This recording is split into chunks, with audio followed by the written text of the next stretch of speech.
pessoal, sejam muito bem-vindos a mais um encontro do MMI Compartilha, o ciclo de conversas online promovido pelo projeto de extensão Maternagem, Mídia e Infância da Universidade Federal de Pernambuco. Eu sou Kaline Silva, estudante de Psicologia na UFPE e extensionista do MMI. Hoje, o nosso tema é o que é avosidade? E para conversar com a gente sobre esse assunto, recebemos Gisela Castro, avó e mãe, professora titular do PPG-Com ESPM, doutora em Comunicação e Cultura pela UFRJ, líder do grupo de pesquisa Conex Lab, grupo CNPq-ESPM de pesquisa em subjetividade, sociabilidade, comunicação e consumo. Além disso, ela é uma das principais referências no Brasil em pesquisa sobre envelhecimento e idadismo. Seja muito bem-vinda, professora.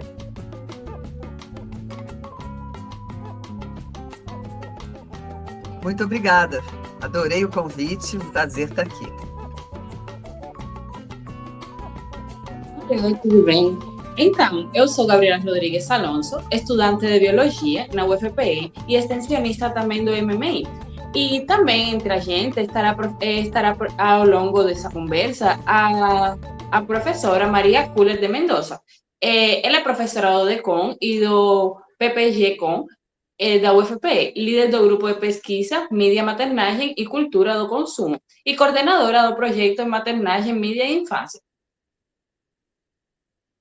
Oi, gente, é um prazer estar aqui, é um prazer ter Gisela também conosco. Então, dando início ao nosso bate-papo, quero começar perguntando, professora, o termo avosidade ele tem aparecido cada vez mais nas discussões sobre família e cuidado, mas muita gente ainda pensa nos avós apenas como figuras de apoio ou de carinho ali. Como que a gente pode entender a avosidade como uma experiência social e afetiva mais complexa, que envolve também responsabilidades e expectativas, assim? Essa é uma ótima pergunta, até porque as famílias estão mudando. Hoje a gente tem diferentes arranjos familiares, então o termo avosidade é de fato um neologismo na nossa língua, né? Ele existe em espanhol, existe em inglês, em outros idiomas, mas no Brasil a gente tem precisado usar esse termo, precisamos trazer esse neologismo para o Brasil para falar não só do papel social, né, atribuído aos avós e às avós, mas também para falar do tipo de relação estabelecida, que pode ser ou não pelo parentesco. Né? Você pode ser avó afetiva, avó postiça, como se chamava antigamente, de alguém. Seu filho se casa com uma pessoa que já tem filhos de um outro casamento, mas você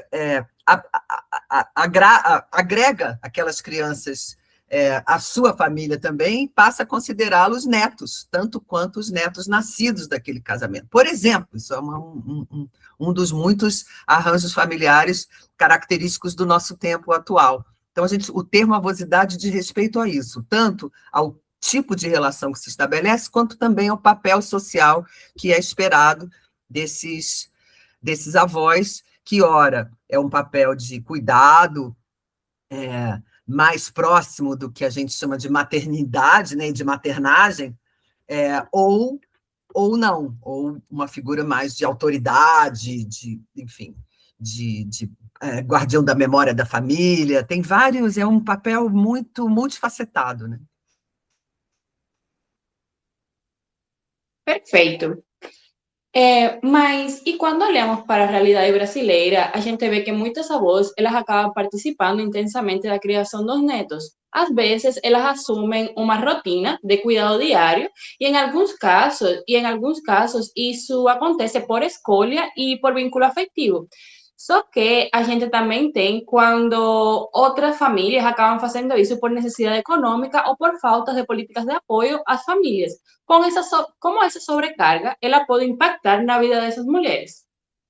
Essa também é uma excelente pergunta. Obrigada. Me dá a oportunidade de discutir uma outra questão paralela a essa, que é o seguinte: hoje a gente tem perfis muito diferentes de avós, porque tem mães, né, mulheres que se tornam mães muito jovens. Então, torna as suas mães avós muito cedo. Então, você tem avós de 40 e poucos anos, às vezes até de 30 e poucos anos, e você tem, por outro lado, mulheres que têm filhos muito tarde. Então, que suas mães viram avós muito tarde, lá já com 50, 60, às vezes 70 anos. E isso faz com que que seja crescentemente mais difícil você considerar apenas um tipo de avô ou avó, né? São várias, realmente a gente está falando aí de uma multiplicidade de experiências. Além disso, vocês trazem uma questão importante, que é a questão do cuidado com as famílias. A gente tem uma realidade no Brasil atual de que há um contingente muito grande de lares chefiados por mulheres e seus filhos, né, mulheres solo. Né, mas nessa maternidade solo, que a gente está começando a estudar agora, né, o grupo de vocês certamente já vem trabalhando nisso há mais tempo, uma coisa que frequentemente é negligenciada é que a maternidade solo esconde a avosidade. Geralmente, as mães solo contam com uma rede de apoio das suas próprias mães, às vezes mães e pais, que, então, funcionam como rede de apoio e, muitas vezes, como os provedores dos cuidados diários para aquelas crianças, para que essas mães possam ir trabalhar, ganhar dinheiro e sustentar. Outras vezes, as avós e avós também funcionam como rede de apoio financeiro, então custeando educação, custeando alimentação, custeando as necessidades, cuidados médicos, enfim, as necessidades dos netos. Isso se tornou, inclusive, uma lei no Brasil. Quando, por alguma razão, o pai ou a mãe falham, né, ou faltam com custeio das necessidades de uma criança, os avós podem ser, e frequentemente são acionados, para se responsabilizarem por esse cuidado. E isso tem acontecido com bastante frequência, e levanta uma outra questão, quer dizer, sim, a gente está, a lei, essa lei chama-se a lei da pensão avoenga, ela está protegendo os direitos da criança como sujeito de direitos, mas muitas vezes em detrimento dos direitos do avô ou avó aposentado, pensionista, que também é um ser de direito, né? Uma pessoa idosa que também é um ser de direitos. Então, o ideal, o melhor dos mundos, é quando esse apoio acontece de bom grado, por vontade própria, né? Voluntariamente. Mas a coisa muda de figura quando alguém é interpelado judicialmente para ceder parte da sua aposentadoria para custear netos e netas que não necessariamente, às vezes, sequer convivem com eles. Então, é muito complicado. Por outro lado, há também, ainda falando do campo jurídico, a figura jurídica da visita ou visitação avoenga, que também tem sido bastante comum, que avós e avós entrem na justiça para garantir o direito deles continuarem a conviver com os netos depois da separação litigiosa entre pais e mães, geralmente mães que se afastam e afastam as crianças do convívio, não só com o pai, mas também com a família toda do pai, inclusive os avós paternos. Então, a gente tem nas duas pontas essas questões legais envolvendo a figura dos avós, de novo, em arranjos familiares onde as relações ficaram estremecidas e houve litígio, né? Então, é complicado, são muitas diferentes situações. E aproveitar para comentar um pouco do que a gente observa aqui na universidade, né? Então, o que a gente tem percebido nas rodas de conversa é que quando ocorre das alunas serem mães jovens, ou durante a graduação, sobretudo, muitas vezes as mães e os pais são quem viabilizam, né? Os avós, no caso, que essa mãe continue estudando. Aqui no projeto mesmo, a gente tem uma aluna, e a sogra dela é quem cuida do filhinho, que tem 1 ano agora, para que ela possa continuar estudando. Ela é da pedagogia. Por outro lado, né, isso que você estava falando da multiplicidade, na minha família, por exemplo, minha mãe foi mãe muito cedo, com 20 e poucos anos, depois minha cunhada também, então eu já sou tia-avó com 54, meu irmão já é avô com 56, então, comparativamente com a situação de hoje, a gente até está sendo avó e avô, e tia-avó e tio-avô cedo, né? Meus irmãos mais novos nem têm 50 e já são tios-avós. Isso é interessante da gente olhar, porque, por outro lado, eu tenho uma sobrinha neta que vai fazer 1 ano, e eu tenho sobrinhos, né, do lado do meu marido, que tem quase a idade da minha sobrinha neta. Isso eu É acho isso. muito legal também, né? E a Mariana, minha filha, tem é, duas avós, porque aconteceu isso exatamente que Gisela estava falando, de o pai e a mãe do meu marido terem se separado muito cedo, e a minha filha teve a oportunidade de ter duas avós muito legais, né? E outra coisa que é interessante também, que eu acho que a gente vai comentar aqui, é a gente falar um pouco da famosa geração sanduíche, que é uma Uhum, situação que a gente também vai enfrentar na carreira acadêmica, que eu acho que uhum, isso afeta a carreira acadêmica também, né? Então, a gente sabe, por dados do Parenting Science, por exemplo, que depois que uma criança nasce, demora mais ou menos uns 6 anos para a mãe retomar a produção acadêmica, mas ainda não se tem pesquisa, por exemplo, para se averiguar e se descobrir qual é o impacto do cuidado dos pais, né? Quando você tem um pai, uma mãe mais idoso, que precisa de um cuidado especial por alguma necessidade, alguma enfermidade, ou próprio envelhecimento, isso também recai, né? A gente vê muito essa rede de cuidado ser muito feminina.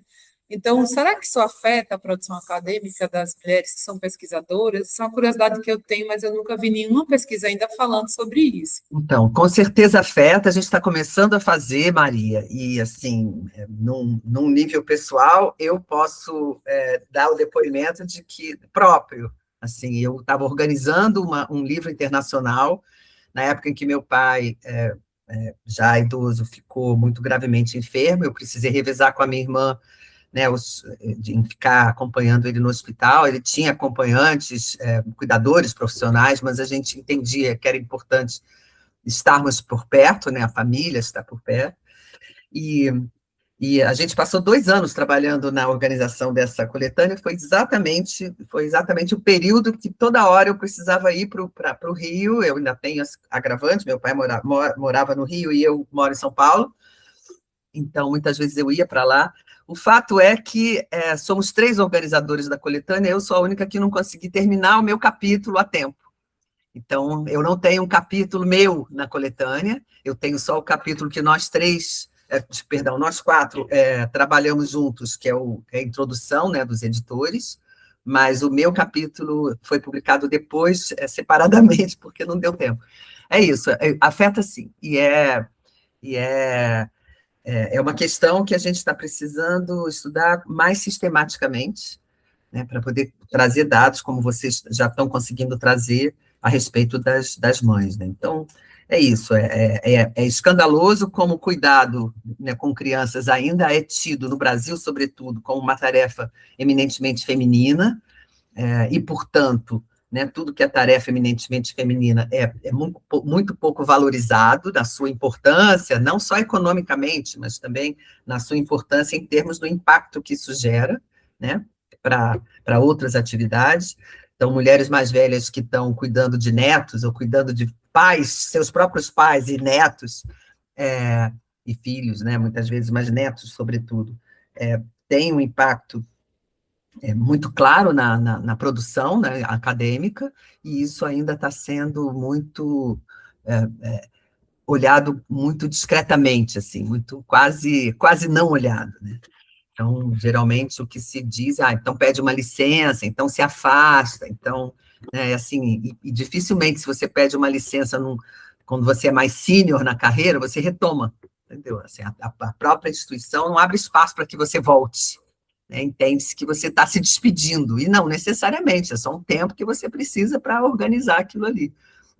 Nessa época, eu também fiquei responsável pelo cuidado do meu netinho, veio para São Paulo, que a minha filha se separou, enfim, aquelas confusões. Então, eu estava cuidando do meu pai no hospital, cuidando do meu netinho em São Paulo, e tocando a vida acadêmica, né, com todas as responsabilidades que isso inclui. E foi isso, foi quase um ano, até ela conseguir se reerguer, achar um outro apartamento, babá residente, enfim, creche para criança, aí ela levou ele de volta, ela mora fora do Brasil, tudo mais complicado, mas deu certo, no final das contas tudo deu certo, deu para fazer, mas é claro que a minha própria produção naquele momento ficou mais prejudicada, não tem dúvida. E assim, eu ainda tenho uma outra coisa para acrescentar aí, que é assim, por causa dessa diversidade etária muito grande, né, de quando as pessoas estão se tornando avós, a gente tem em muitas famílias uma convivência importante também, às vezes, da criança pequena com bisavós. Eu conheço algumas famílias em que quem cuida da criançada são os bisavós, porque os avós e os pais e mães estão trabalhando.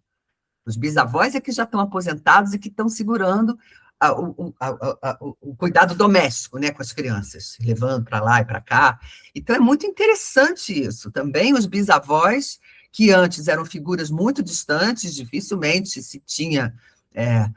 se trabalhava sobre essas figuras, agora, com essa questão da gravidez adolescente e da avosidade mais precoce, a gente tem os bisavós aparecendo em cena como seres ativos nessa economia do cuidado, nessas redes de apoio.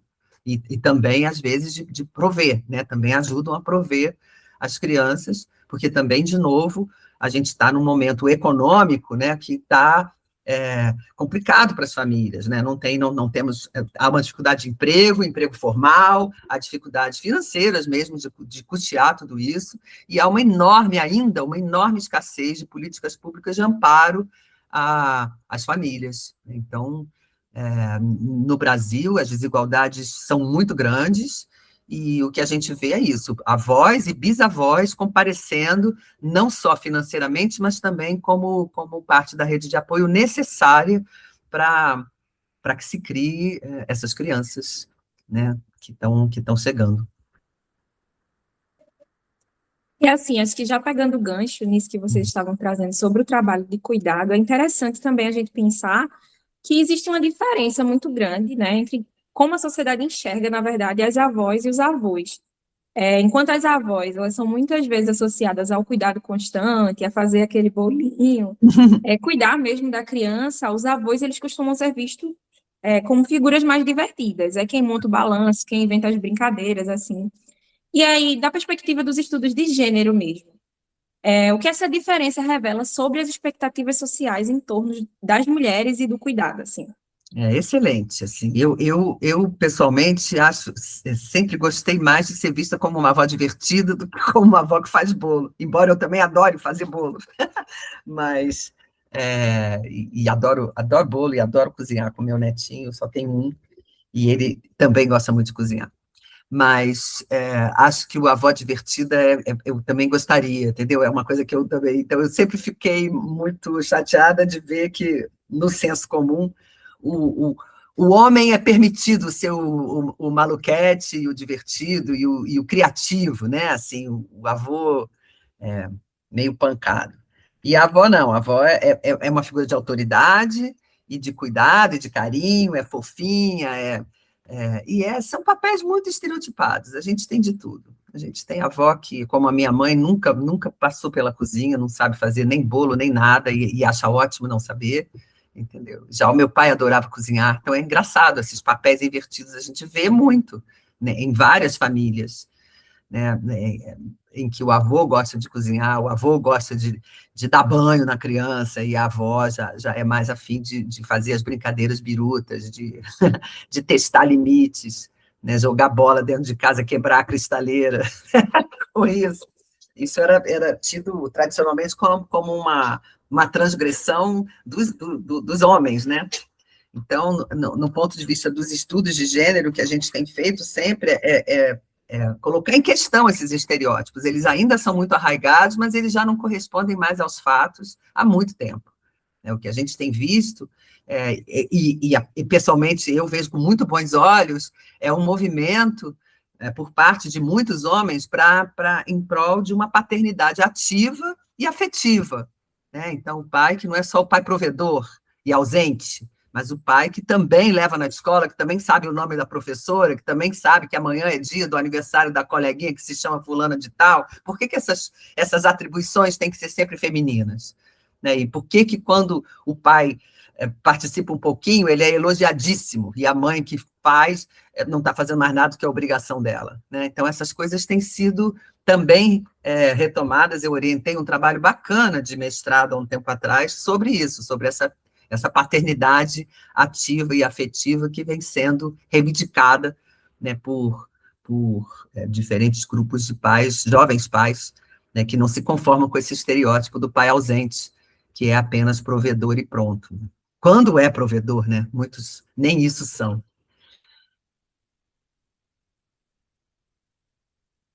Verdade. A gente ainda vê muito uma rede feminina de cuidado, né? Como se Cuidado fosse parece ser só mulher, né? Impressionante. isso. E aí fica é quase como se esse fosse um papel das mulheres e não dos homens. Então, envolver os homens Exatamente. é muito É importante. muito importante. Eu me lembro quando meu neto veio morar no Brasil comigo, quando a minha filha se separou, o meu pai juntou todo mundo e falou: olha, ele agora é nosso, é responsabilidade de todos nós. A gente tem, a Gisela está cuidando, mas é assim, é isso, é nossa família, nosso, é nosso. Foi muito bonito ele falar isso naquele momento. Isso. São papéis num país patriarcal e arraigadamente machista como o nosso, nunca é demais a gente enfatizar isso. Cuidado é uma delícia, cuidado não é fardo, cuidar é bom, cuidado é amor, é afeto, faz parte. É obrigação, sim, ao mesmo tempo, é afeto, faz parte. Não tem que ser e ou, né? Se a gente é família, a gente também cuida, né? A gente cuida porque a gente sente afeto, porque a gente entende que cuidar é importante, a gente entende que cuidar é responsabilidade. Agora, eu fico bastante estarrecida quando eu vejo jovens mães que entendem que porque elas, agora eu vou ter filho e minha mãe vai cuidar, como se fosse uma coisa absolutamente obrigatória, e não necessariamente, né? Às vezes a mãe ainda quer continuar trabalhando, né? Quer ser economicamente ativa, tem desejo de seguir a carreira que ela está trilhando, e ela não é obrigada para tudo para segurar o neto. Então, é complicado, realmente é complicado. A gente precisaria tirar essa responsabilidade apenas do fardo da família, aquilo que a Gita Debert, que é uma das nossas principais estudiosas do envelhecimento, sempre diz, né? A gente foi fazendo uma reprivatização do envelhecimento no Brasil, de modo que envelhecer passou a ser um cuidado atribuído, uma questão atribuída às famílias e aos indivíduos. Você é responsável por gerir o seu envelhecimento e você é responsável por cuidar do idoso e da idosa na sua família. Isso é o fim da picada, o Estado se eximindo, né, de qualquer cuidado, embora a gente tenha no Brasil o Estatuto da Pessoa Idosa, o que já é um avanço, né, mas a gente ainda tem muito pouca construção coletiva de laços de solidariedade. Agora mesmo em São Paulo, a gente está vivendo uma situação estarrecedora num bairro de classe média alta em São Paulo, que grupos de vizinhos estão hostilizando, não só reclamando, mas hostilizando mesmo imóveis que funcionam como lares de pessoas idosas, e eles não querem mais.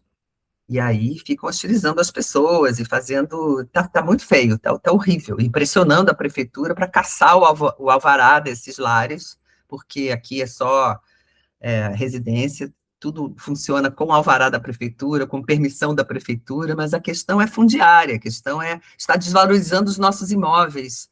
É uma conversa absurda, estarrecedora, chocante, que a gente tenha um nível tão grande de falta de solidariedade intergeracional. A gente ainda está precisando crescer muito no Brasil nesses termos. Então, agora, puxando um pouco para esse lado justamente do afeto, quando a gente fala em avosidade, a gente vê justamente isso, que são laços muito afetivos e que é uma importante relação, justamente porque muitas crianças, elas construem memórias e referências muito importantes com os avós. E, ao mesmo tempo, existem conflitos entre as gerações, justamente aquelas diferenças nas formas de educar os filhos, que consequentemente que entre aqueles limites entre ajuda e responsabilidade. É aquele, eu de 12 antes dos 2 anos e ninguém morreu, sabe? Então, entrando um pouco nesse conceito, como a gente pode encontrar um equilíbrio, justamente esse equilíbrio mais saudável entre as relações familiares? Excelente pergunta, Gabriela. Eu entendo que, de novo, as relações familiares estão em transformação, né? A gente tinha no Brasil, e a gente ainda tem no imaginário social, uma visão mais antiquada da família como um monolito, né? Então, os papéis sociais muito claramente demarcados nessa família monolito tradicional. Então, o lugar dos avós era um lugar de... Os avós estragam, os pais cuidam, né? Mas até porque, então, era quase que permitido que os avós estragassem, porque essa é a função do avô. Avô e avó é para mimar, para dar o doce antes de 2 anos, para deixar comer a sobremesa assim. Há famílias que limitam o número de frutas que a criança tem direito, não é nem doce, mas só pode comer X frutinhas, não mais do que isso. E muitos avós e avós ficam absolutamente chocados de terem que seguir essas diretrizes, né, que são muito diferentes daquelas com as quais eles criaram os próprios filhos. Então, às vezes, há dificuldades concretas mesmo de entender mudanças tão significativas. Mas é isso, faz parte do nosso tempo a gente conviver com diferenças muito, muito marcadas e muito, muito fortes entre gerações.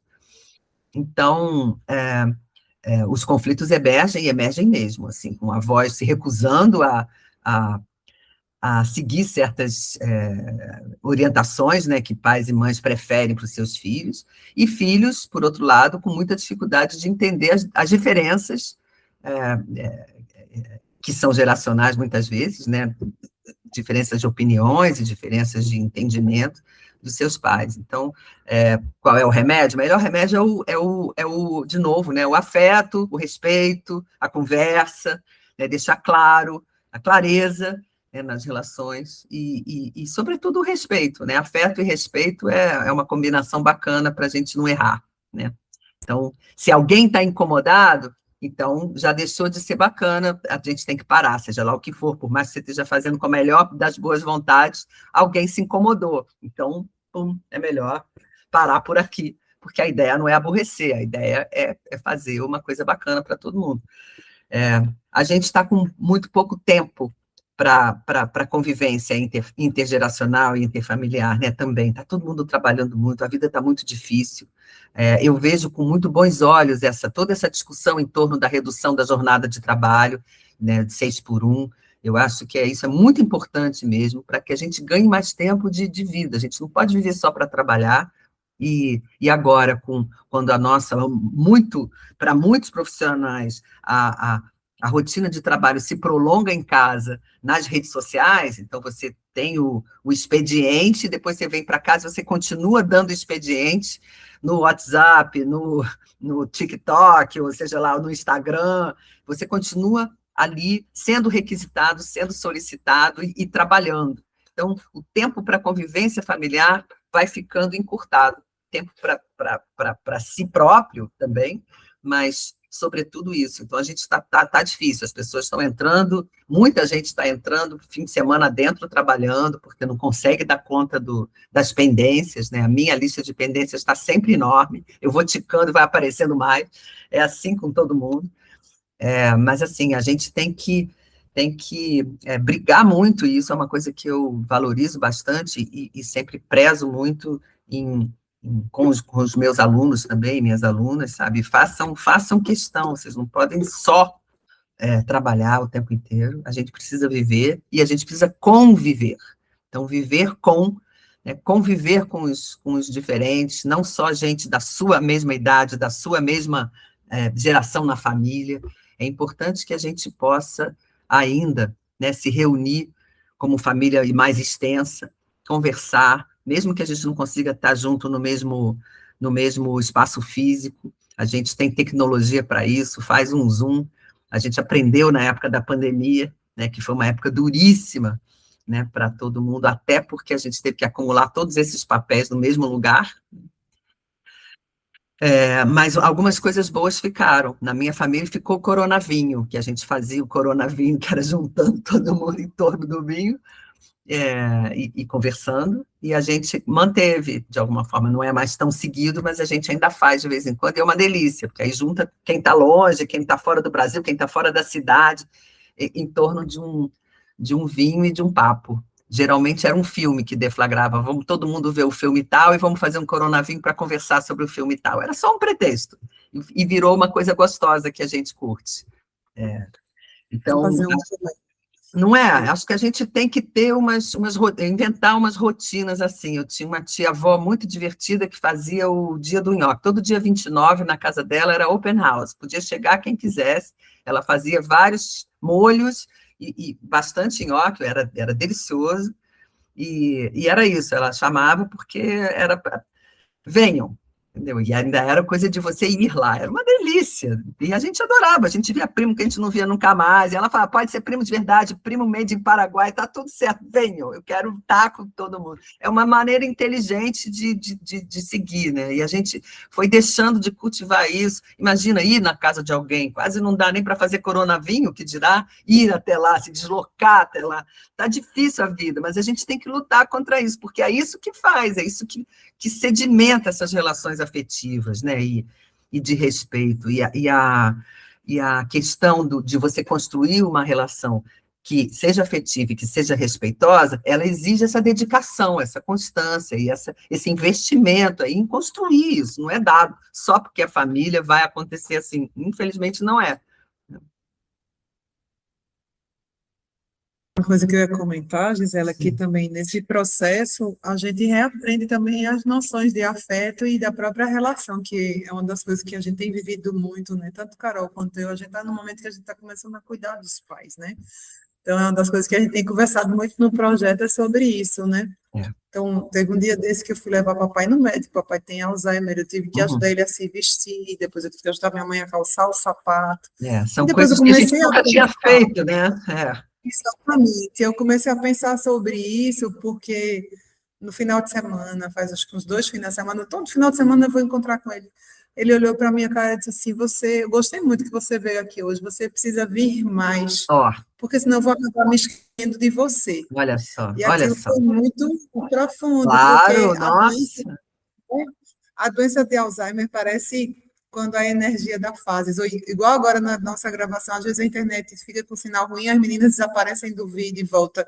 A memória dele faz isso, de vez em quando ele está super lúcido, ele consegue falar uma coisa que me toca, e de vez em quando ele acha que eu ainda não me casei, ele se esquece que eu já sou mãe, Olha só. ele acha que ele trabalhava com meu marido e que meu marido é um amigo dele desde a infância, ou que meu marido, que é mais novo do que eu, 3 anos, mas já tem cabelo grisalho, é mais velho do que eu. Por que que eu casei com um homem tão velho? Esse homem velho aí é seu marido. Tá vendo? Porque na Então, cabeça dele eu tenho 20 anos. É muito engraçado, então, sabe? o E a gente Alzheimer vai embaralha esses fios, né? Agora, é esse, interessante porque o Alzheimer é muito comumente associado ao envelhecimento e à idade avançada, mas não necessariamente. O pai das minhas filhas teve Alzheimer muito cedo. Com 50 anos de idade, ele já estava muito gravemente enfermo. Ele começou a ter Alzheimer com 40 e poucos. E foi muito cedo, ele viveu muito, ele viveu quase até 70 ou 70 e poucos. É, e ele chegou a ter estágios bem avançados da doença. Mas, de qualquer maneira, a gente tende a equacionar envelhecimento com perda de memória, perda de lucidez, e nem sempre acontece. O meu pai viveu muito e estava absolutamente lúcido até o fim. Mas esse cuidar dos pais é diferente e, de novo, requer muitos ajustes por nossa parte e por parte deles também, de se deixarem cuidar. Meu pai sempre foi um cara que cuidou de todo mundo, então foi muito difícil para ele admitir que ele precisava ser cuidado também. E eu falava, eu não quero atropelar você, mas me deixa cuidar de você. Você não é... Eu não vim aqui para visitar o pai do vizinho, eu vim aqui visitar você, aqui, porque é o meu pai. E eu posso... para de ficar me dizendo para ir embora, sabe? Eu não vou embora para São Paulo, você não está bem, eu quero estar aqui com você também. E ele ficava muito preocupado em não me onerar, não precisa, pode ir, enfim... É difícil para eles também. Então, a gente tem esse momento, a gente está aprendendo junto. Eu falei, a gente nunca fez isso antes, vamos embora tentar ver descobrir como é que é isso. Né? Vai me avisando quando eu estiver sendo demais, e eu também vou avisando para vocês quando vocês estiverem sendo demais. E a gente vai chegando no meus pais já eram bem idosos, eles ficaram sozinhos no apartamento no Rio, porque não tinha como trazer ninguém de fora do Rio na época da pandemia. A cidade do Rio se fechou, as empregadas, os cuidadores, todo mundo era de outro estado, era do estado do Rio, mas não era da cidade do Rio. E eles não podiam entrar. E eu fiquei muito nervosa com isso, porque eles eram muito idosos. Papai, não, tô ótimo, tá ótimo nada, um apartamento enorme, como é que ele ia cuidar daquilo tudo? A mamãe não estava bem de saúde, enfim, foi muito difícil. Nos primeiros meses foi tudo muito difícil. E aí depois eles foram entendendo que, de fato, eles precisavam ter ajuda, que eles precisavam e podiam, ainda bem, né? Porque às vezes não pode. E O que você está é falando, eu acho tão um importante. ajuste, né? Não é verdade? Essa parte eles terem a noção que eles precisam ser cuidados, eu acho que é tão É difícil. difícil Assim, mesmo.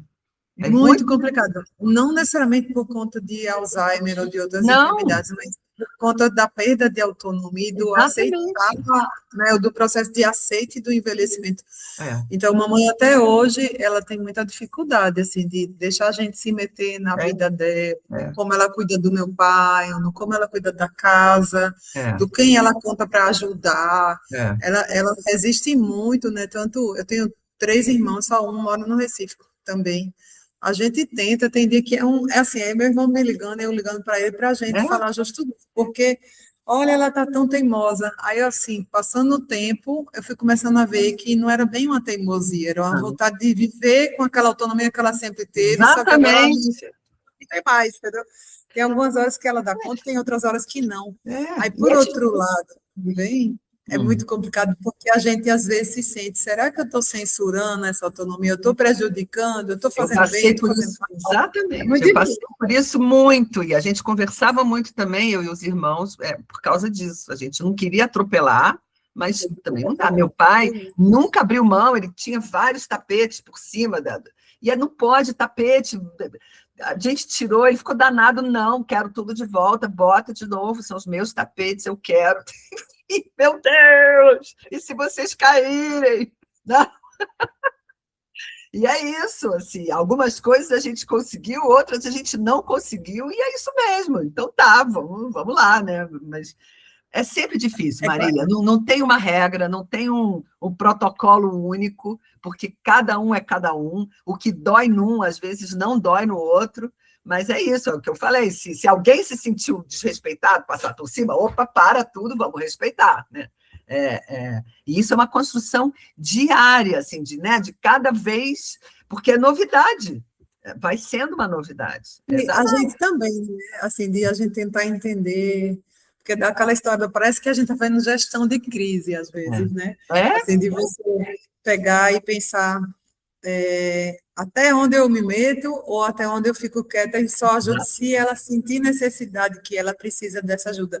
Não é simples, é bem não, difícil. Eu acho é que não é difícil. só para a gente que é difícil, é É, para qualquer filho é. que hoje tem um pai e uma mãe idosa e que sabe que chega um momento, né, que é aquela história de eu vou para casa da minha avó e ela me acolhe, eu vou para casa da minha mãe e ela me acolhe, muda, né? Muda. Então, a gente aqui começa a ver como é que a gente pode cuidar e acolher, mas a gente também leva a nossa vida, como você estava dizendo, bastante ocupada, cheia de É, atividades, é, com as nossas próprias questões. Então, eu acho que é muito complexo isso é, e não tem apoio, que eu acho que é o que é mais grave, assim, né, Gisela, de não. apoio de governo, de colega no trabalho, No você se trabalho, sobretudo isso, o a mercado qualidade de da sua trabalho vida é vai muito mudar, né? indiferente a essas questões, e não Não pode pode ser, ser não para pode. você, da sua porta de casa para dentro. É, Não quero saber como é que está sua mãe, como é que está seu pai, como é que está seu é, filho, não é é isso, assunto nosso. Eu acho que tem é, muito essa perspectiva de é, não pode falar da vida pessoal no trabalho, mas, por outro lado, todo mundo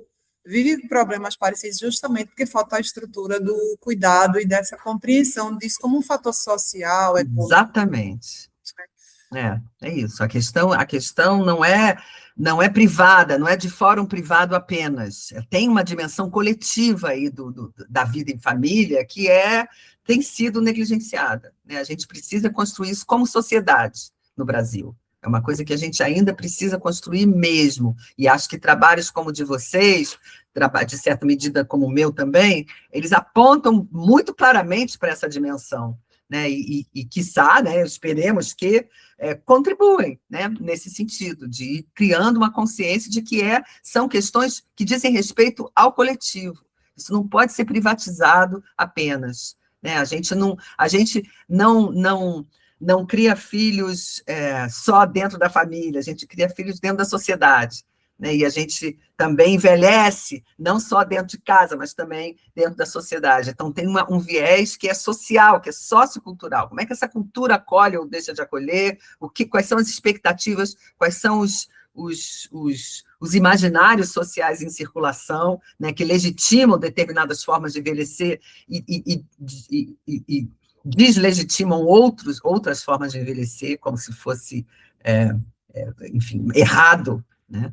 E por aí vai. A gente ainda tem muito, muito, muito que crescer nesse sentido, e acho que só mesmo com muito empenho, muita pesquisa e muita discussão, né, Maria, para a gente ir conseguindo paulatinamente ir revertendo isso. Fico feliz da vida de ver esse bando de carinha jovem interessado nesse tema, porque a gente trabalha, como diz o Deleuze, sempre em prol do povo por vir, né, para quem virá, né?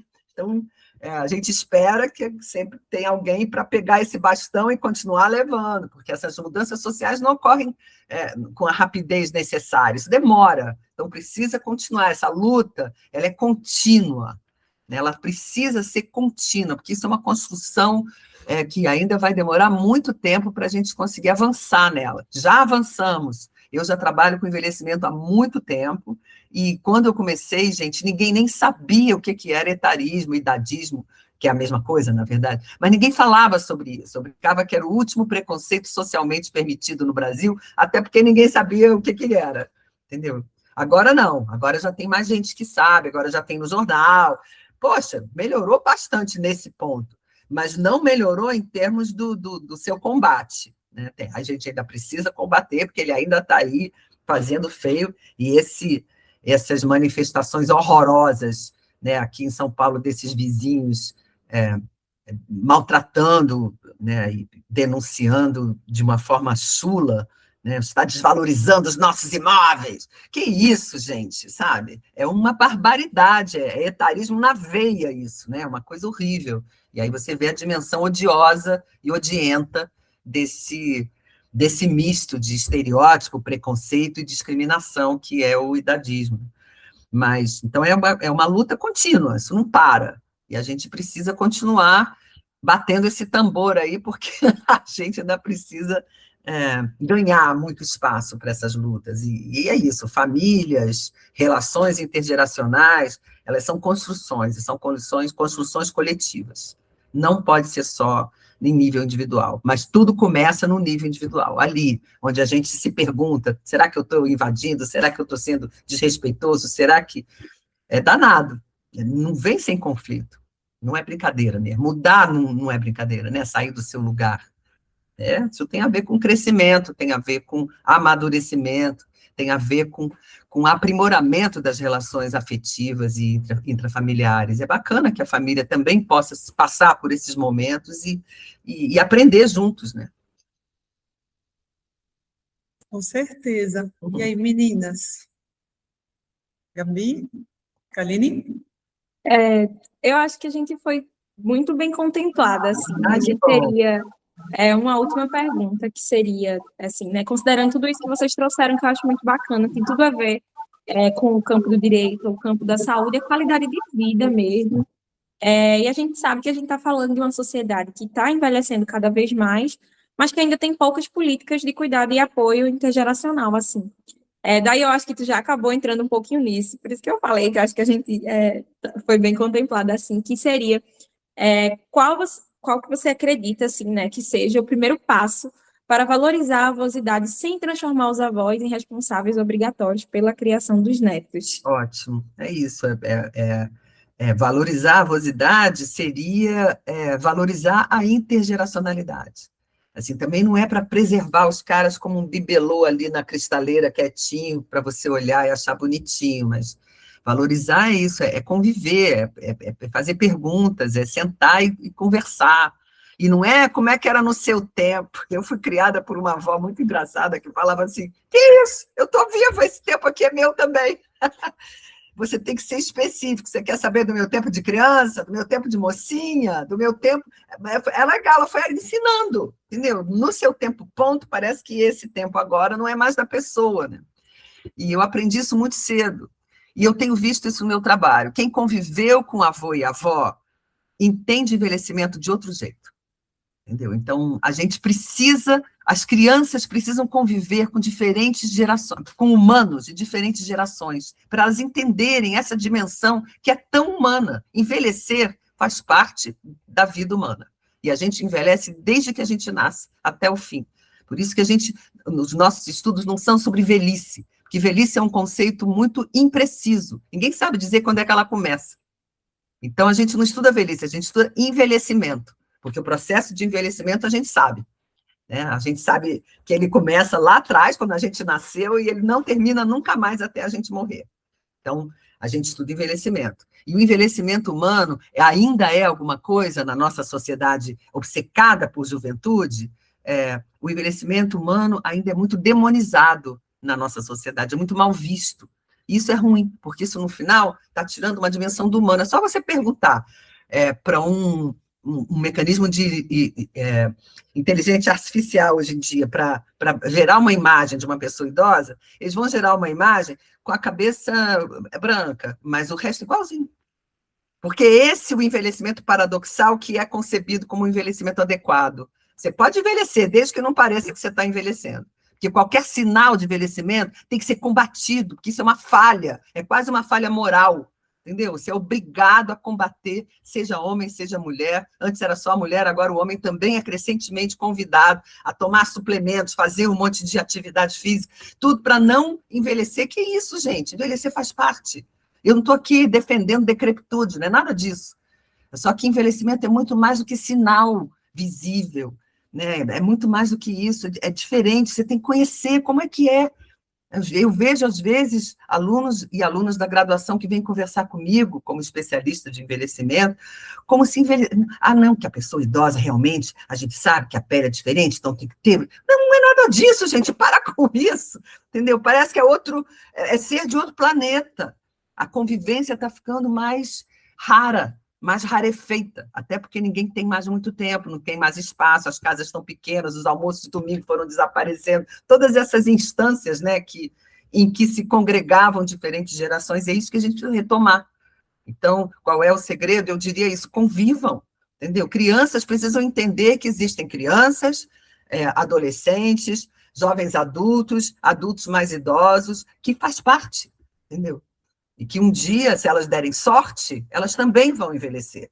Se elas não tiverem a sorte de não morrerem jovens, elas vão envelhecer também. Então, elas precisam saber. Todos nós vamos envelhecer se a gente der sorte. E a gente está vivendo num momento em que que é chamado de revolução da longevidade, porque a gente está conseguindo que mais e mais pessoas, mesmo no Brasil, num país tão desigual quanto o Brasil, consigam viver até mais tarde. Né? Longeviver, que a gente fala. Essa longevidade é uma conquista do contemporâneo, mas a gente tem que merecer essa conquista também, a gente tem que tornar ela não um fardo, só se fala disso para falar do lado ruim. Ai, meu Deus, vai ser um problema na Previdência, não tem mais jeito. Não é nada disso. E cadê o lado bom da história?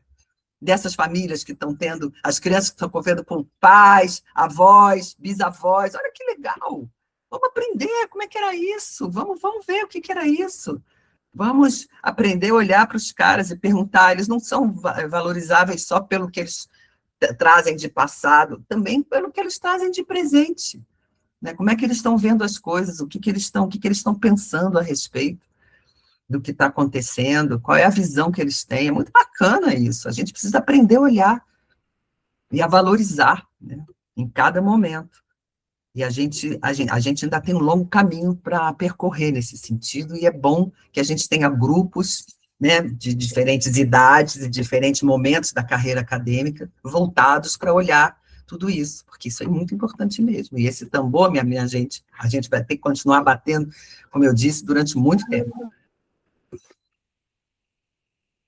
Então, já muito interessante todo esse assunto, mas já que sobre um tempinho, e puxando para um pouco sobre esse assunto que a senhora falou no começo, sobre a pandemia, Sim. eu gostaria de saber, entrando um pouquinho em contexto, a gente sabe que durante esse período muitas famílias elas passaram a conviver mais intensamente justamente com esses avós.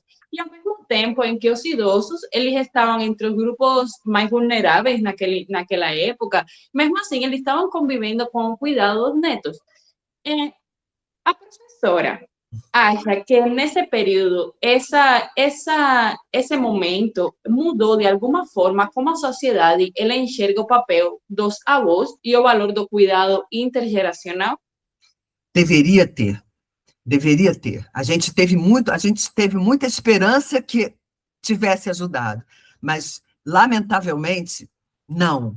Tanto a gente viu, a pandemia serviu para escancarar o etarismo prevalente, não só nas nossas sociedades no Brasil, mas ao redor do mundo, a quantidade de pessoas idosas que foram abatidas, literalmente, pelo vírus, por causa de desleixo de governos, né, de sociedades, enfim, que os deixaram morrer vergonhosamente. O Brasil não foi diferente.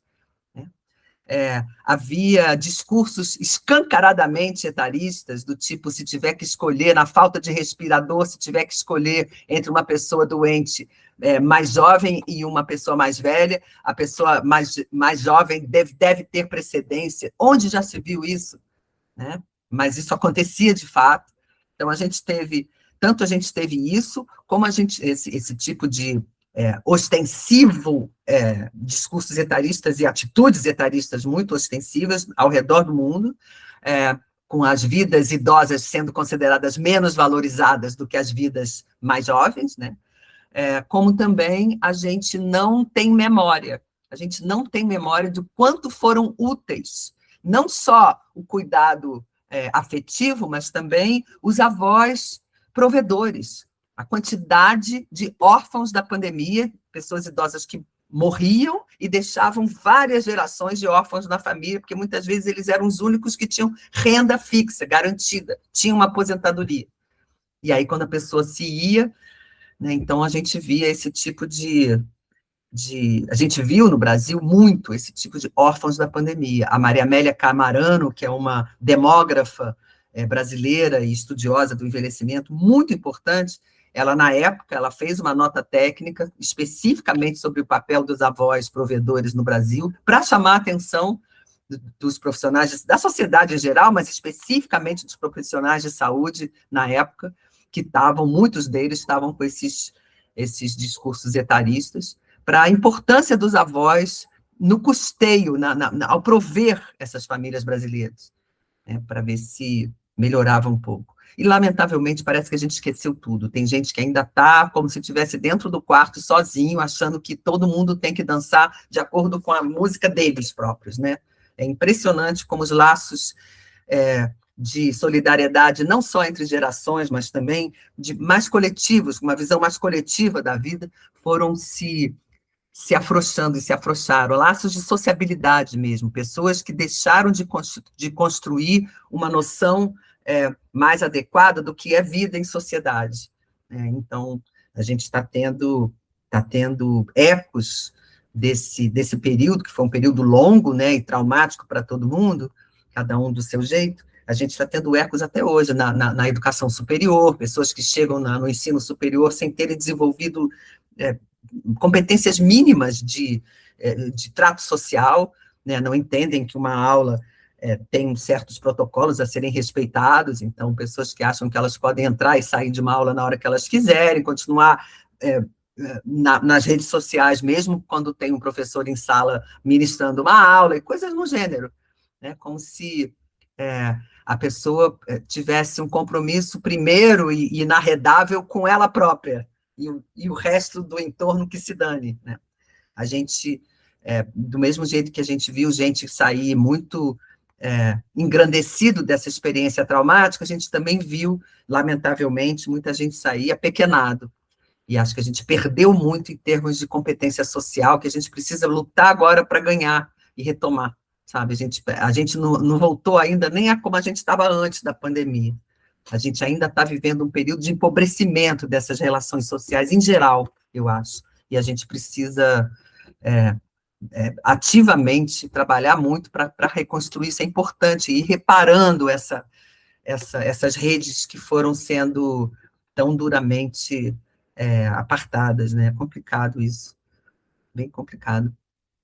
Nesse sentido, teve uma feminização da pobreza, né, que a gente chama, e tem Uhum. estudos que comprovam como houve essa queda, daquilo tudo que você estava falando, Gisela, de queda de renda, de mulheres que perderam seus trabalhos porque trabalhavam na economia de cuidado, né, Isso. relacionadas a várias delas, né, por exemplo, em creches, em serviços de atendimento ao cuidado, né? Ou eram domésticas, ou trabalhavam em restaurante, Ou hotéis, escolas, as escolas foram fechadas fechavam. durante aquele tempo. Uma coisa, cada um que fechava, loja, escola, restaurante, era muita gente que ficava desempregada, era toda uma cadeia de produção que era afetada, né? Então, foi muito grave, foi muito tempo, né, Maria? E também teve ao contrário, né? Mulheres que eram, por exemplo, as enfermeiras, elas tinham que sair para trabalhar. Então, a gente viu, assim, o impacto da pandemia sobre as mulheres e sobre as mulheres chefes de família, sobre as mães solos, sobre todo esse grupo que a gente está falando, foi muito grande. E acho que até hoje existem esses resquícios, né, da pandemia. Existe. Mulheres que pararam de estudar, de fazer seus mestrados, seus doutorados, ou suas graduações. Mas, assim, a gente agora está chegando ao finzinho do episódio, né? Vou passar a bola para a Kaline. Queria agradecer muito a sua participação e a apresentação das meninas. Sim. E aí, passo a bola para a Kaline. Kaline, continua, Kaline, você.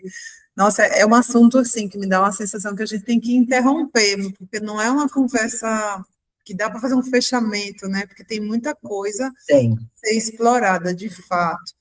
Eu acho que é o que quando a gente começa a estudar sobre maternidade, dentro da universidade e fora dela, a gente vê o quanto isso é interdisciplinar. E eu acho que quando a gente pensa nesse tema da avosidade, a gente vai encontrar esse mesmo panorama, né? A gente vai enfrentar, vai ter que olhar para essa multiplicidade de configurações familiares, essas questões que são interseccionais. A gente vai dialogar com a comunicação, com a sociologia, com a economia, com as ciências da saúde, com a própria história, né, com a cultura. É uma amplitude de temas, né? Até que, por exemplo, aqui no grupo a gente tem alunos de geografia, de serviço social, de direito. Isso é fascinante. E assim, cara, se você for pensar em cada área dessas, a questão se encaixa. Agora mesmo a gente está vivendo no Recife um momento de chuva. Alguns alunos até aqui da turma, a Gabi teve problema de alagamento, Giovana teve problema de alagamento, teve aula que a gente não conseguiu garantir a presença de todos por causa disso. Está vendo? Aula que a gente teve que mudar para online, porque não tinha como a gente chegar aqui, que a BR alagou. Então, isso afeta a vida das famílias. Com certeza, e muito, muito mesmo. E não é uma coisa localizada, né? Não é assim pontual. Essa questão climática, por exemplo, está se agravando. A gente está tendo mais seguido esses episódios de tragédias ambientais, né, que realmente tumultuam, né, a vida das famílias, a vida das pessoas.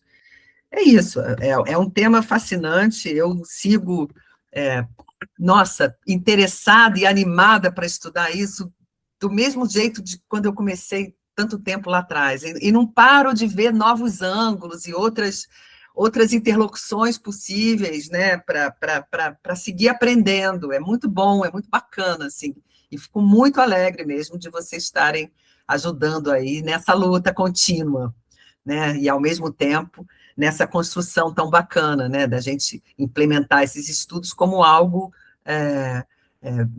vigoroso, né, dentro do campo acadêmico. É muito importante. Não somos muitos, mas somos bem apaixonados pelo que fazemos, né? Que bom. Que bom. Sensacional, gente. Sensacional, assim. Eu, particularmente falando, do campo da psicologia, acho que foi enriquecedor, assim, pensando em qualidade de vida mesmo, saúde mental, como eu trouxe anteriormente. Eu venho da psicologia, né? Não sei se você sabe disso. Eu sou psicóloga. Pois é, não, eu acho. Eu acho que esse debate ele ajuda muito a gente a entender que a avosidade ela vai muito além daquela imagem romantizada dos avós mesmo. Fala sobre cuidado, afeto, limites e também sobre sobrecarga, né? Que é fundamental para a gente pensar sobre relações familiares mais saudáveis e mais justas para todas Isso, as gerações, isso não aí. necessariamente apenas para os idosos. Uhum. E oficialmente estamos chegando ao fim, né? Eu queria agradecer imensamente a professora Gisela pela disponibilidade, pela conversa tão importante de hoje. E também agradecer a Maria por promover esse encontro, né, tão necessário, pelas excelentes pontuações ao longo do encontro. Uhum. Acho que assim como Gabriela, né, como para Gabriela, para mim foi muito enriquecedor, assim, e a gente realmente só tem a agradecer e esperar que esse trajeto nos reserve próximos encontros. Com todo prazer. Eu volto sempre que vocês me chamarem e vou ficar muito atenta ao que vocês produzem, porque é muito importante. Obrigadíssima pelo convite. Muito obrigada, Então, e professora. aí, só lembrando, né, que o nosso projeto Maternagem, Mídia e Infância é uma iniciativa do Grupo de Pesquisa Mídia, Maternagem e Cultura do Consumo, em parceria com a Pró-Reitoria de Extensão da UFPE. A Uhum. nossa equipe ela é muito bem coordenada pelas professoras Maria Collier de Mendonça e por Carolina Dantas. E para acompanhar nossas atividades é só acessar o nosso Instagram, @mmi.ufpe. E fiquem ligadinhos e aguardem também os próximos episódios, né? Esse é o primeiro episódio de um ciclo de conversas que tem muita coisa boa vindo pela frente. Muito bem, que legal. Muito obrigada, Obrigada, gente. Gabi, Kaline, muito Um obrigada. beijo grande, gente. Obrigada também. Muito obrigada. Tchau. Obrigada. Tchau, Maria. Brigadão. Obrigada. Fechar.